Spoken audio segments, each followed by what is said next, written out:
when it comes down to it, the only meaning anything has is the meaning you give it. Hello everyone, and welcome back to another video. I'm Ann Blackwood, your Silicon Valley Sage Sister, here to bring consciousness to the forefront of your daily life to make life a little kinder and simpler.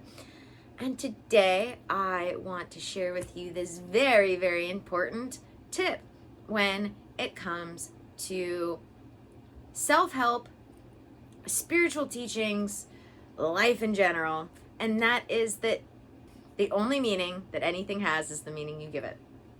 So this means that we can get really caught up in the meanings of things and not even realize we're doing it while trying to help ourselves. And a great example of this is when we do things like speech detox, because it's not about the words themselves. The words themselves are meaningless. The importance of this is the meanings that we give the words and eliminating those words from our vocabulary. So one time I had someone tell me that I needed to take the word try out of my vocabulary. And that was actually really helpful because it was this subconscious thing for me where I was saying try, and as Yoda reminds us, do or do not, there is no try. As where someone else I heard say that should is something with shame attached to it.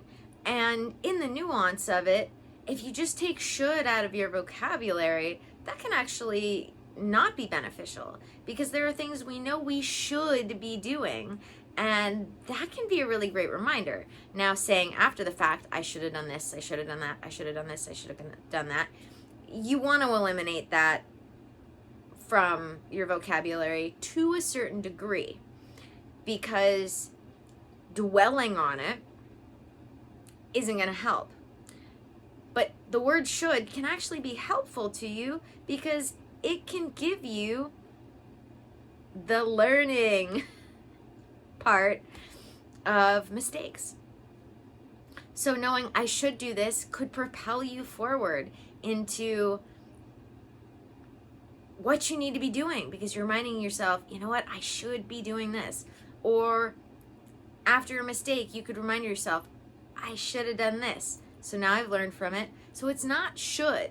The word should isn't a problem. It's the guilt that's attached to the word should that could be the problem. So it's not the should that needs to come out of your vocabulary in that sense. It's the guilt that needs to be detached from the word should. Which makes me thinking,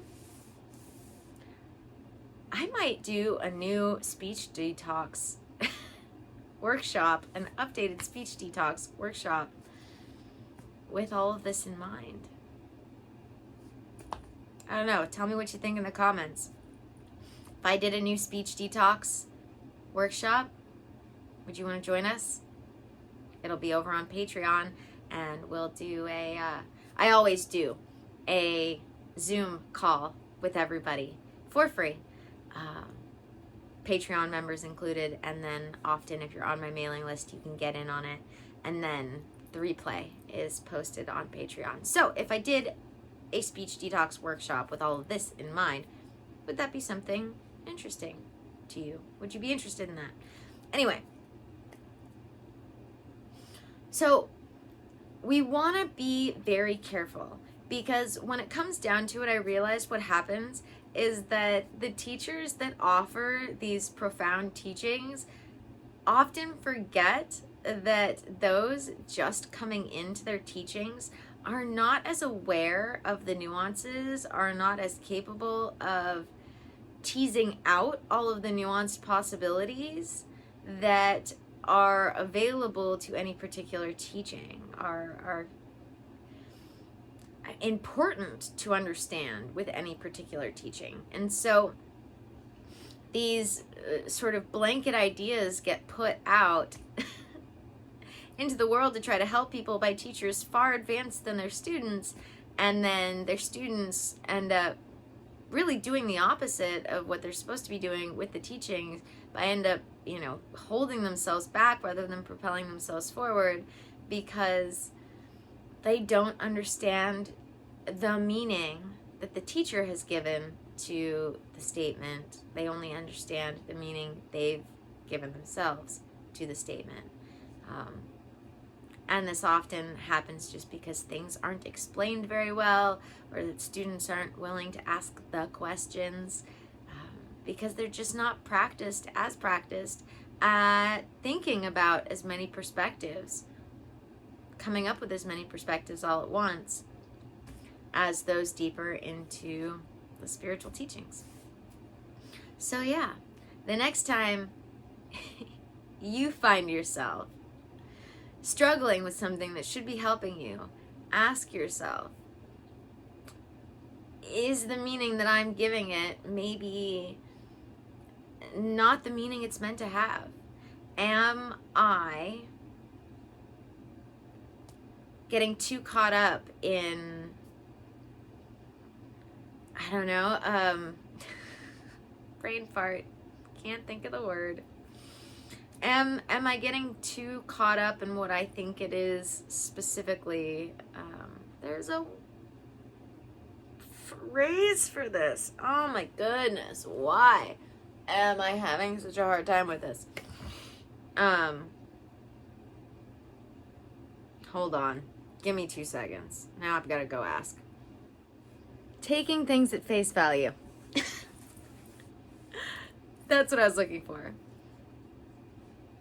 And sometimes, rather than taking things at face value, taking things literally to its most face value degree, I guess. I know there's another word for it. If you can think of it, if there's anything you come up with other than taking it at face value for taking something precisely literally, let me know in the comments, as well as whether or not you would like to do a speech detox workshop with me. So I got some new fun ideas for that. But rather than taking things at face value, just face value, you know, sometimes you've got to, like I said, tease it out. Come up with a few more perspectives on how or what it could mean, rather than just its literal first. I mean, because anything really only has the meaning that we give it. What seems to be its face value meaning to you, it could have that could be not its meaning. The teacher could have another meaning. Someone else reading it could have another meaning. It's like a song that's written in a way in which everybody who hears it personally associates a meaning to it based on their understanding of their own past, rather than understanding the meaning it has for the person who wrote it. So, yeah. That's my story, and I'm sticking to it. Thank you guys for joining me for another video.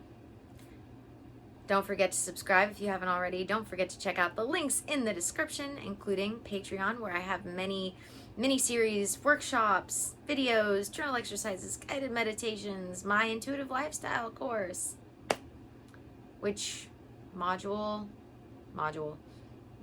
3 rather just concluded. Yeah, lots of fun stuff over on Patreon, and it's a steal. Other teachers in my area of expertise, other teachers in my area of expertise charge hundreds of dollars a month, if not thousands of dollars, for a single course for the teachings that I have over on Patreon. So you'd be crazy not to go check it out.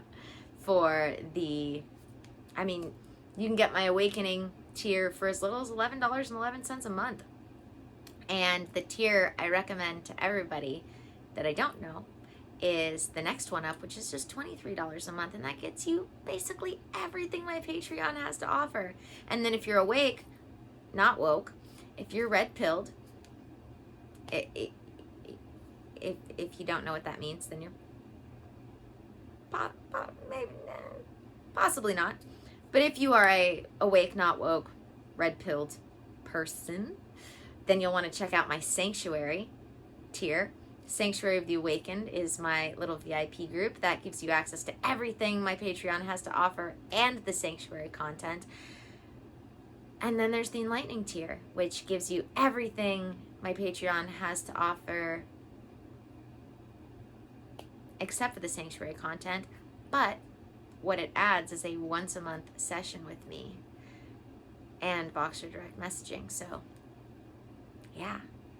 Definitely go check that out. I also do, if you want to check out something free over on my Patreon, I do my free bi-monthly energy updates on the new and the full moon every month over there. Other than that, a bunch of other amazing links in the description, including my link to dōTERRA, where you can get all the clean, green, sustainable products you could ever possibly want to have in your home to replace anything chemical-based, from general household products to bathing products to just the pure plant medicine. dōTERRA is your one-stop shop. Supplements, all the things, all the things. You definitely want to check it out if you like having clean products in your home rather than synthetic chemical-based products. What else? My mailing list, which I haven't put out an email for my mailing list in a little while, because, as promised, I'd only do it once a month at the most, because it's only what's new. And I haven't had anything new to share with my mailing list in a month or so. So I haven't put one out. So if you feel like you're getting way too many emails, adding my mailing list, or adding yourself to my mailing list, definitely won't burden you any more than you already are, I promise. I love to hate emails too. I sign up for all sorts of mailing lists and then I'm like, I'm overwhelmed with emails. So I only do one a month at the most, and that's only if I have the new, latest, and greatest to talk about. And of course, last but not least, I have my one-on-one holistic health sessions still available. I still have spots open for one-on-one clients. So if you know you're really ready to heal, grow, and expand your consciousness, I want to help. I want to help you do that. I would love to have you. That's the two phrases my brain was trying to combine into one just a second ago. And you can do that a number of ways. You can do that through a number of links in the description. I have my free clarity call, which I will be retiring after these spots are filled. I have my email. I have the link just to signing up. If you really, really, really know you're ready to heal, grow, and expand, then you can just sign up for one of my session packages right away. And yeah. All right, guys. May the energies you serve you well. And let's keep making our way through. I am. So I know you can too.